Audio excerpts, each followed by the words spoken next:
for you. In what energy do you primarily operate? I'm going to say that again. In what energy do you primarily operate? See, there's two main sources of energy.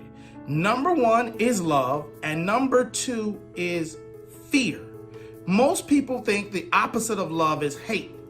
Hate is a byproduct of fear.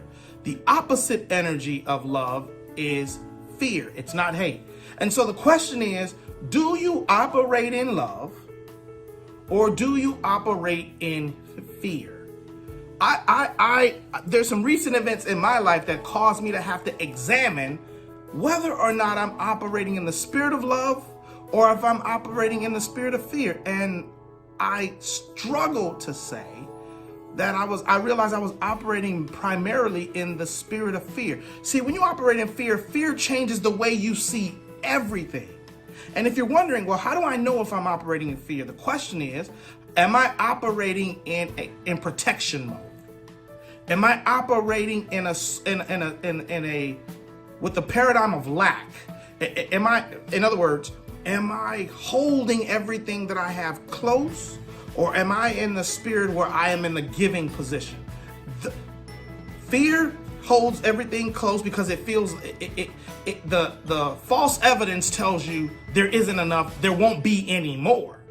But love operates in the spirit of abundance, and it's telling you it's always flowing. It's going to continue to flow. So the question is, are we operating in the spirit of love or the spirit of fear? This whole question, this paradigm shift, changed the entire course of the way we do everything in life, starting from the beginning of time. You see, when Adam and Eve walked the face of the earth, and if you know me, you know I usually call them Ish and Isha, but for the people who don't, I'm going to say Adam and Eve walked the face of the earth before the fall of mankind.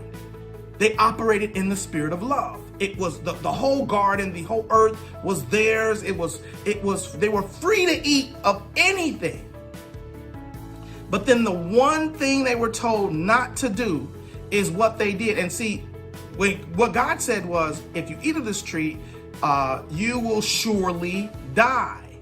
And when the enemy came, he said, you won't surely die. God knows the day you eat, your eyes are going to be open and you're going to know good, and he called good and evil. And so they said, it's desirable, let's eat. So when they ate, the first thing they did after eating the fruit was hid themselves. And when God asked them, why did you hide yourself? They said, we were afraid. See, in the beginning, the initial intent for us was never to experience fear, never to experience the spirit of fear. In fact, he goes so far to say, I didn't give you the spirit of fear, but I gave you the spirit of love, power. You see, that spirit doesn't come from God. So the question I have for us is, at the end of the day, are we operating in the spirit of love, or are we operating in the spirit of fear? Are we operating in the spirit of lack?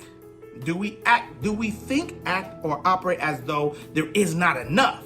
There won't be enough. I can't do it. Or are we operating in the spirit of, I serve a God who has a cattle on 1,000 hills. If it's mine, it's mine. If it's not, it's not. It's his decision. You see what you feel what I'm saying?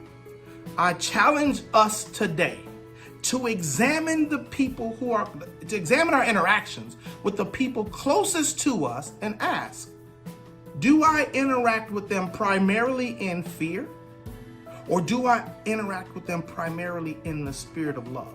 If you don't know the answer to that question, ask them.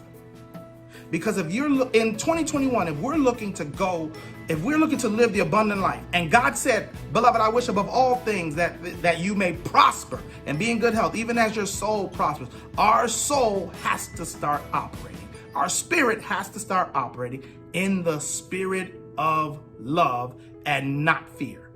Because fear literally gives you the impression that there is not enough. So there's no way to operate in abundance if you're not operating in the spirit of love.